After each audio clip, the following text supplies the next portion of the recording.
Mont Saint-Michel on the northwest coast of France normally draws in more than 2 million visitors a year. For several weeks now it's been empty, but for a handful of local residents. With France under virtual lockdown, the tourists have gone, and with it all the income on which its restaurants, souvenir shops and cafes depend. Marc Hireux is one of those shop owners. I would almost say it's done like a military campaign, because at 9 o'clock they just said, "Sorry sir, you're not opening," and that was it. It was done in less than a minute. It was all very sudden. So it closed. Everyone left. We dropped everything. I had received all my stock, so I've got a problem with my suppliers, because I've got 70% of my supplies in, and the suppliers are going to want to be paid. And, my God, I have no turnover. So as I said, a month or two is okay, but now we need to look for solutions.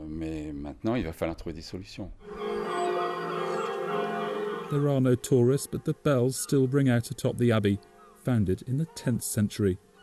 It wasn't until the 13th century that work began on the Gothic centrepiece of its architecture.